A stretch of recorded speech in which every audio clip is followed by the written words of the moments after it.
Hello guys, welcome back to my YouTube channel. My name is Chidi and I'm a lifestyle vlogger. I make videos about my lifestyle, family, motherhood and some bits of medical school. And if you're new here to my channel, welcome. And I hope you have a great time here. And please do subscribe to my channel by clicking on the button down below. And if you're a returning subscriber, thank you so much. I really appreciate all the support and for continually watching my videos. So guys, I just wanted to have a quick chat with you guys regarding some of the questions I've been getting on my YouTube channel. So some people have reached out to me and they wanted to find out how I manage to get pregnant and have kids and also manage with medical school. So being a medical student or studying for a medical degree is quite rigorous, and the schedule is quite full on, and they expect a lot from you. So it's quite a very demanding subject or demanding course. So that's why most people would put off having a family until later, because it's just something that is not the norm. Getting pregnant in medical school and trying to raise a family in medical school is not very it's not a usual thing that is done in medical school because of the demands of the course. So that's why I think it seems very rare to actually see medical students be pregnant, because people just look at you in a different kind of way and try to understand how you're able to do this, or like everyone just sees you like this superhuman being, considering the demands of the course. So guys, I just wanted to touch upon on how I was able to do it all. Like, if you haven't watched my previous video, I released a video sometime last year talking about how I got pregnant in school and how I found out. So with my first baby, I wouldn't really say my first baby wasn't a planned pregnancy. So in that my video, I also told you guys it wasn't a planned pregnancy, it was a surprise pregnancy. But because before then I'd already made up my mind that if I was going to get pregnant in medical school, I was going to keep the baby. So when I got pregnant, then it wasn't like the decision was very easy in terms of keeping the baby. I already knew what I was going to do, so I kept the baby and I just had to get on with it. So in terms of how I managed, to be fair guys, I think when it comes to pregnancy, it depends on how your pregnancy will turn out to be. So nobody knows beforehand what sort of pregnancy you would have. So with me, I didn't even know what sort of pregnancy I would have, because in terms of how you cope being a student and with pregnancy, it depends on what sort of pregnancy you have. And unfortunately, nobody knows what kind of pregnancy they would have until they eventually get pregnant, if that makes sense. In the first 3 months are usually I think the most difficult and the most challenging period during pregnancy. And I think most women would say that they had a challenging or a difficult first 3 months.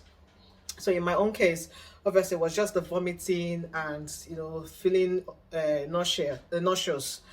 And so during that time, so when I got pregnant with my first baby, I was on placements. So as medical students, we go on placements. We shadow doctors on the wards. So I was lucky enough that we weren't in teaching.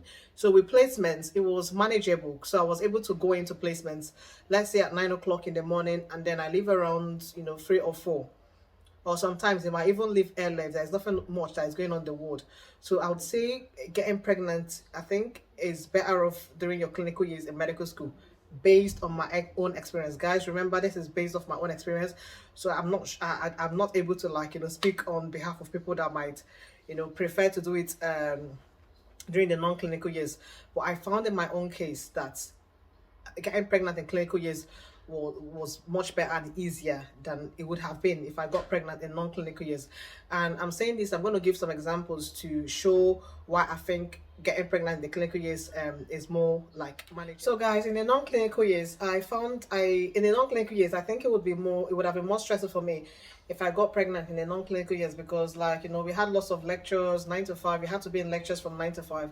I mean, 10 or 15 minutes break in between those, and you have tutorials, you've got dissections going on.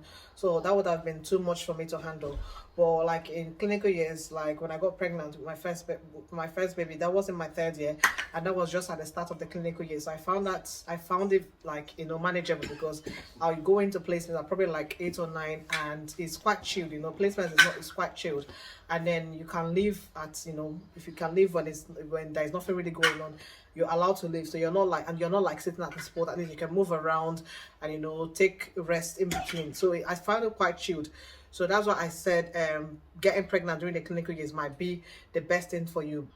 But guys, it's best to also check your curriculum and know how your medical school runs and what you're expected to be to whilst on placements. But in my own case, I found it manageable. So my exams, my medical school usually do exams around summertime.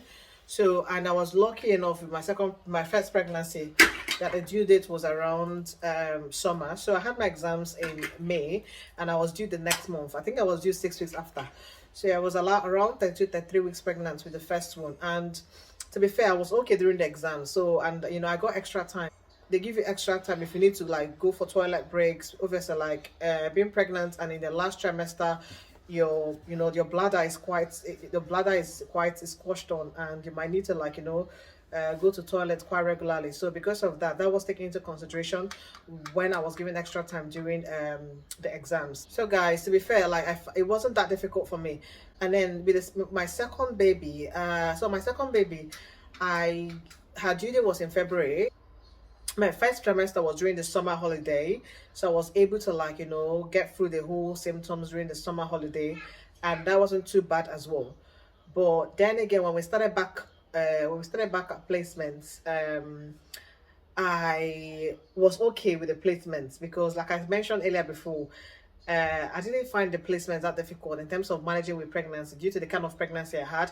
So I didn't really have a very difficult pregnancy. So that's why I've been trying to like say in this video that it depends on what kind of pregnancy you have that will determine how you're able to cope. But in my own case, the pregnancy, my both pregnancies were both okay. So I was able to manage okay during placement. And like I said, I think it's way easier to be pregnant during the clinical years of medicine because you're able to like walk around between patients. If you're on placements, you're able to like do other things other than like sitting down and taking lectures. And during placements as well, you're allowed to actually live if you've like if you feel like you've gotten enough for the day, and there's no point in just roaming around. So you feel like you've gotten enough for the day, it's fine, you can also go home. So I found it more flexible, getting pregnant or being pregnant during the clinical years. And then again, I had a good support system. Obviously, like I was married, people that are married as well. If you don't even need to be married to be fair. If you have like a support system, you've got like parents, if you've got friends that can always be there for you. So in terms of the house, in terms of being at home, I wasn't expected to do that much. I was just like more of focusing on revision and doing as much as I can to like improve my grades and to make sure that I was in the best possible shape for my exams. So that was my main focus, and I tend to like I sort of ignored other things going on around me. I sort of like focus more on my exam, making sure I pass my exams. So the times that I'm able to revise, I just use those hours to revise. So I used my hours wisely in terms of revision, and I started like revising on time. I always start out on time just in case, because with pregnancy you can never tell what's going to happen next, when you're going to be feeling tired and all that, when you don't even feel like revising.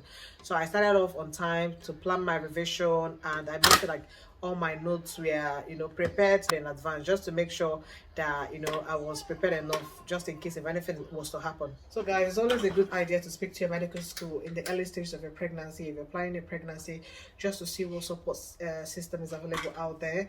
And they can always offer you placements that are closer to you, and also speak to you or discuss to you how to like make adjustments during the exam time to make it a bit easier for you.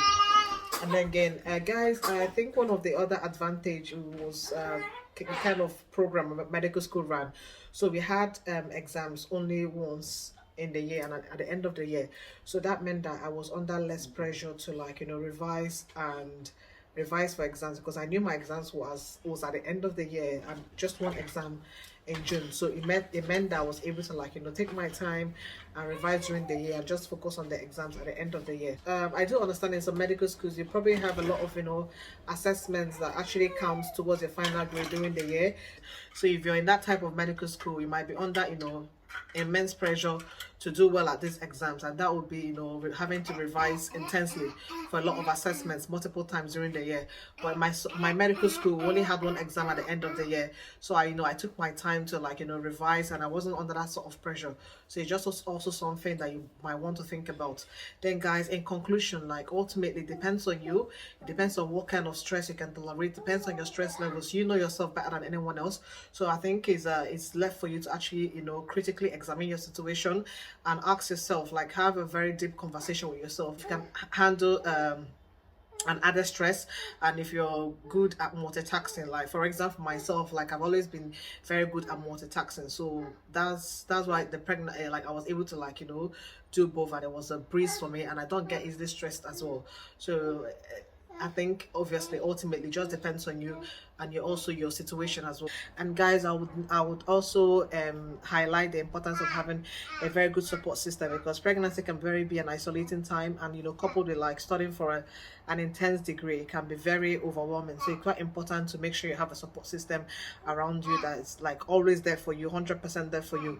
Like, you always need a shoulder to cry on. You need, like, you know, someone to, like, you know, help you around, someone to even have a chit chat with. So it's very important, because pregnancy can be very isolating, and if you're a very outgoing person, you might find that your pregnancy tends to, like, restrict you. So obviously, like, if you're getting to second or third trimester, you might find you're not able to do things you normally do, like, you know, going out there clubbing. So if you're that kind of person, this is something you also need to consider, that, you know, like, are you able to, like, you know, be okay when your friends are out there clubbing and you're just at home by yourself with your pregnancies? These are the things you should actually think about and see if it's something you can do. So guys, I hope I was able to shed some light on how I was able to manage pregnancy with medical school, and I hope I was able to, like, you know, answer some of the questions you had. And if you feel like you have more questions for me that I haven't covered on this video, please do leave your questions in the comment section, and I'll try my best to, like, get back to you. So guys, thank you so much for watching my video. I hope you enjoyed it, and if you did, please give me a thumbs up, and, you know, comment and share my video, and subscribe if you haven't subscribed yet. And I'll see you guys in my next video. Bye.